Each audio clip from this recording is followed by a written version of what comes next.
Doc! Morty, have you found my younger self yet? Well, I met your younger self, Great. and I gotta say, you're kind of uptight. What? You won't even talk to me. I find that hard to believe. Tell me what happened. I tried asking him about your rocket drill, but he says he's not a scientist. What? What? Father. What's he gotta do with this?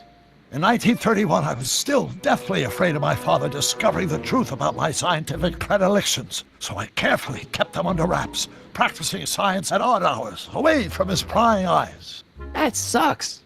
It sucked a lot. Fortunately, I eventually stood up to him, but right now, my younger self probably thinks he's been sent by my father to check up on me. What do I do to convince Teen Doc that I'm not a spy? I'm not sure. You know, your younger self seems really dedicated to the law. It's a facade, I assure you. I had to keep up appearances to appease my father. Why does your younger self mutter all the time? Muttering? Why would I be muttering? I never mutter unless... The Hill Valley Expo! The expo? Yes, the Expo! How could I have forgotten? In a few months, the younger me will put on a demonstration at the Hill Valley Exposition, my first public foray into the world of science. Everyone in town will be there, including a number of noted inventors who shaped my career. So, it was a big success? No, it was a miserable failure, but it was a spectacularly miserable failure, one which marked my transition from an amateur garage scientist into a professional seeker of truth. What does this expo have to do with you muttering all the time? When I was younger, I used to relieve stress by working on complex mathematical conundrums. No doubt my younger self is working on some impossible problem in an attempt to work off cerebral steam in the weeks before the exposition. What was I muttering about? I don't know, h to the something with an inverse of something else. I'm not so good at equations. That's too bad. I bet if we could solve my younger self's problem, he'd be more inclined to listen to you.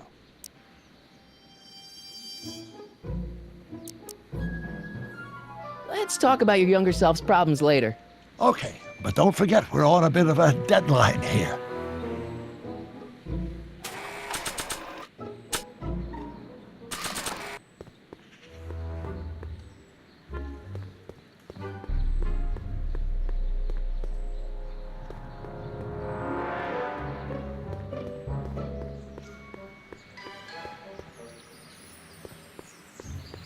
Multiplied by the inverse of A might well be equal to A's expectation value. Only if Will you just give me a chance? harassment's a federal crime, Mr. Callahan. Emmett, about Don't your... say it. Of course, that's Newton. Don't think, Emmett, think. H to the A multiplied by the inverse of A. H to the A multiplied by the inverse of A.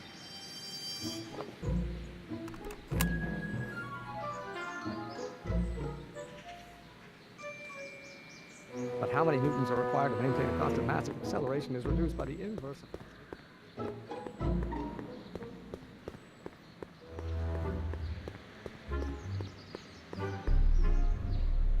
Psst, Doc! Morty, how goes the escape plan?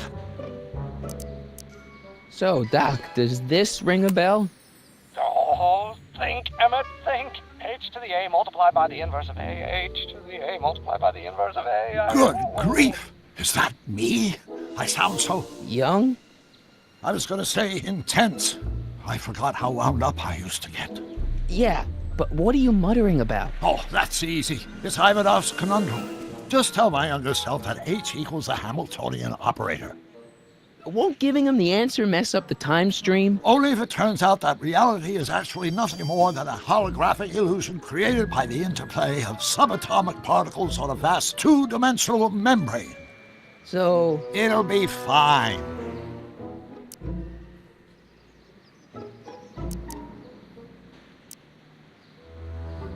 I know this really isn't the right time or place, but I found your notebook. Ah, so that's where I left it. Why'd you bring it here? Because the bank's selling off all your stuff. They can't do that. That's what I keep trying to tell him. Well, you hold on to it for safekeeping. will deal with my financial situation in 1986 after we saved me from a grisly death in 1931.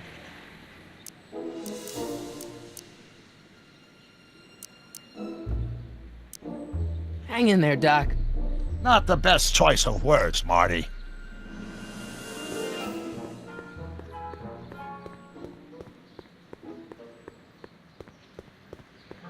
The inverse of the derivative of the speed relative to the speed of light. Oh, which brings us back to h. Will you just give me a chance? Harassment's a federal crime, Mr. Callahan. Maybe h equals the Hamiltonian operator. What did you just say? I said maybe h equals the... Hamiltonian operator. Yeah. Great Scott! If h is the Hamiltonian, then h to the a multiplied by the inverse of h can only be the same as the expectation value for a. That's it! That's the solution to Ivanov's conundrum, the problem I've been wrestling with in my head all week! I'm sure you would have figured it out by yourself in a day or two. The way you figured out how to build that rocket-powered drill. Where did you learn so much about science? Well, it's like this. You know about my rocket-powered drill? Then there can only be one explanation. What? You're from the patent office! I confess I didn't quite know what to expect when I sent the paperwork, but I never expected this. Welcome! I'm at your service. What can I do for you? Can I see your rocket-powered drill? Of course, of course! Naturally, it's just a scale model, but it's nearly operational. I can show it to you, say, first thing in the morning? Nah, that's no good. I need to see a full-size model. That's fully operational. Tonight. Otherwise, we'll have to award the patent to a competing inventor, Dr. McCoy. It can't be done! I mean, it might be possible to construct a full-size working model in that time frame, but I haven't got the main ingredient for the fuel. I'll get it for you. What is it? 190 proof grain alcohol. And you know how difficult it is to get a hold of alcohol these days. Especially now that someone's blown up the speakeasy. And besides, there's no way I can get off work until I've delivered the subpoena. It's part of the investigation into the business affairs of Kid Tannen. Is it vitally important you see that rocket-powered drill today? Yes. Is it vitally important you deliver that subpoena today? Yes! Listen, I'll help you deliver it, and I'll see to it you get the alcohol you need. It'll help you get that drill finished by tonight. Deal? Deal. Here's the subpoena. I've got to subpoena my grandpa? It's Kid Tannen. Hey, I just saw him at the soup kitchen yelling at Arthur McFly. I'm not surprised. Arthur does the books for his business. What kind of business? That's what the DA is trying to find out. Let's go talk to him. No! Why not? Kid Tannen can tell us where Arthur's hiding. Yeah, well, he can also have us fitted for a Chicago overcoat.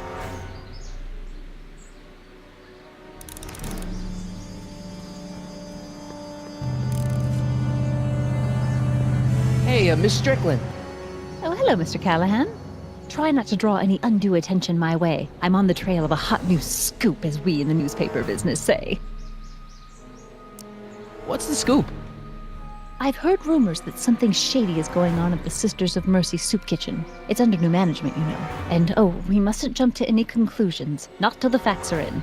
I hope to heaven it is just a rumor. That soup kitchen is the front line in the good fight. If it goes bad, what will happen to the Stay Sober Society? Not to mention all the charitable institutions that depend on me for soup deliveries.